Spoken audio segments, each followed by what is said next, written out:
welcome to another week. Now, I just want to warn you in advance, there's some workmen over in the field, so they're making a bit of a racket. I do apologise, nothing can be done.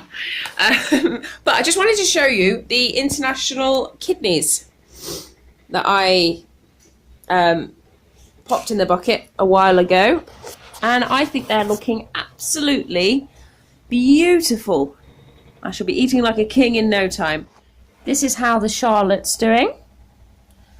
Now, unfortunately, I cannot seem to tell the chicken that the leaves are poisonous.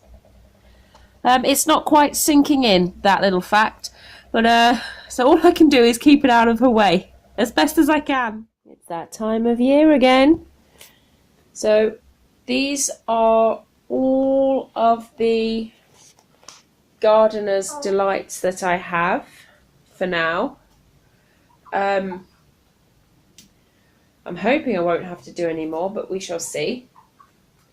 This is the last of the bunch that I couldn't quite finish. I ran out of pots. So that's it. That's the gardener's delights done. And at some point soon I shall have to do the moneymakers.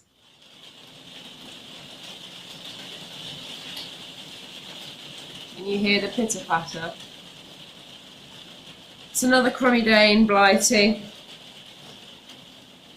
Oh, in the garden. Oh, so there's not a lot I really fancy doing today on a cold, wet, miserable, usual March day.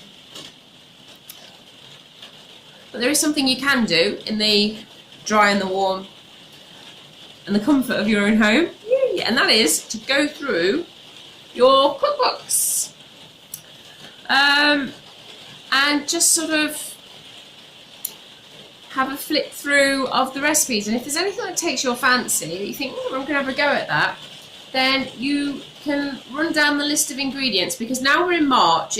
March is the first of the 3 months, March, April, May, where you can start setting things off. And anything that you could sow in, say, January or February, if you get a wriggle on, you can sow them now. So, you know, they'll probably catch up. So really, you can just sort of go through things and see what you fancy making, and just make sure that come harvest time, that you're not going to be caught short. And also take into consideration how many weeks till cropping that should be, so they all kind of come together in one sort of kind of like time section, so that they're all ready for you to have a go at making things. So this year I will be attempting homemade ketchup, and for the most part I've gone through the list of ingredients, and really I'm only missing a couple of things. It's coriander and something else.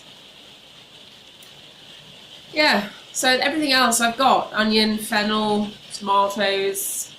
So that's what I'm going to have a go at. And also you come across some other recipes, like there's a nice chutney one in there, which I'm thinking, oh, actually that would be really quite nice to make. I think it sounds quite delish. So yeah, you'll come up with all these recipes, and you'll just be able to tick off, because I have seed things. I have them in month by month kind of thingy. So that's where I'm at. So that's March, that's January, February. And they have another one for May. April and May I have another one for. So yeah. So just make sure that you've got anything you fancy like having during the summer or the autumn months. Just make sure that you've got the seed to be growing, and then you'll enjoy it. Another thing I can show you is how the peppers are getting on. They're remarkable. I really wasn't expecting them to be doing well, but look. So these are Lorraine's. They're coming on really nicely. That's Rocket that I sowed only a week ago, and it's starting to come up. This is the, those yellow ones. I can't say the name really. And then these are Mum's Cairns. Yay! We've got peppers. I don't think the weatherman got the memo that it's spring.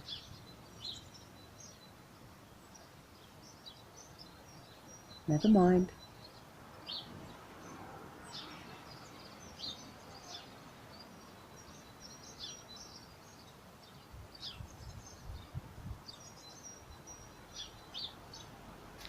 So once again, there's not a lot to be done out in the garden.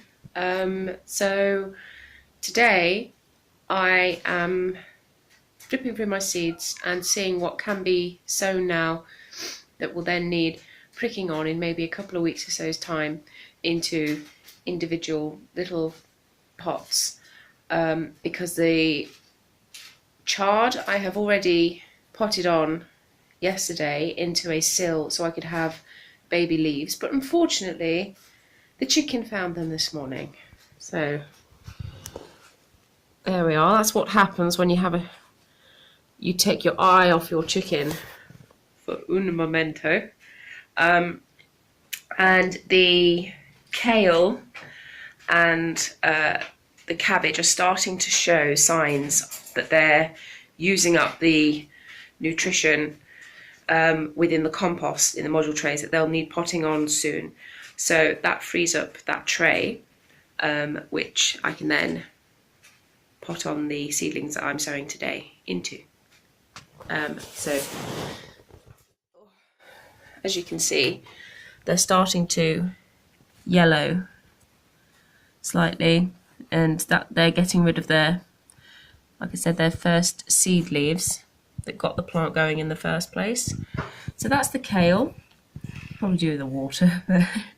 And then the cabbage, again, I'm really quite chuffed with these cabbages. They're looking quite healthy. They're the healthiest I've ever grown cabbages. They've not all made it, but I'm not complaining. They were sown on the 2nd of January. What else can you do on the 2nd of January other than nurse a hangover? Today I am going to start off some purple sprouting broccoli.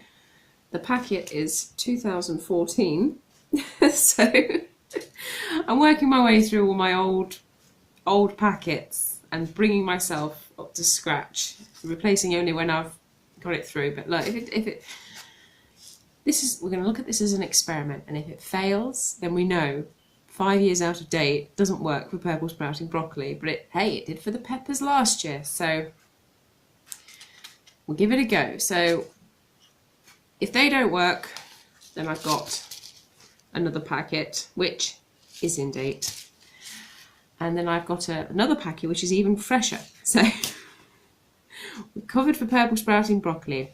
Now this iceberg that my lovely friend gave me last year, Vanessa, is absolutely gorgeous.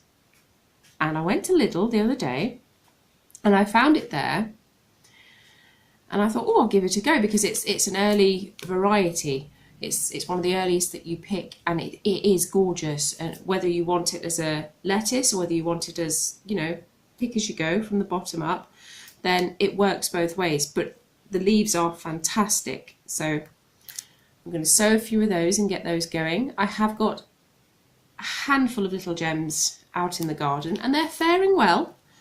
They're covered at the moment. They are protected. So it'd be nice to get these on the go. These are really nice. Definitely recommend these. And then I've got some Brussels sprouts. I've got 2 or 3 different varieties, but there's only a few seeds left in the packet, so we're going for these. I need celery for my ketchup recipe, so we're growing these. I've grown these previously, and they taste amazing. They're brilliant. I'm not a huge celery fan. I can't stand the stuff you get from the shops. It's just, but homegrown celery, old-fashioned flavour, highly recommend these. And they're only £1.10 for 1,000 seeds. You cannot complain at that. And then I'm going to set off the first beetroot of the year. That is Boltardy. get those going. I think I'm going to do it dowding style and do a few plugs and then just pop them in the garden. And then I think I'll probably cover my back and just do a few more little gems, get those on the go, because I know that they are growing. So, and then I've just watched a dowding video. What else are you going to do on a Sunday morning? And he started Calabrese in February. Now, this says April. On the packets, they will err on the side of caution with these. So they'll tell you to sow them slightly late and pick slightly early, so that they know they're guaranteed they're not going to get complaints. So even though it was in my April pack, I think I'm going to give these a go, just experiment, see if I can get them going. So that's what I'm sowing. They're still working. Never ending. So thank you so much for watching this week, and I'll see you again next week. Bye for now.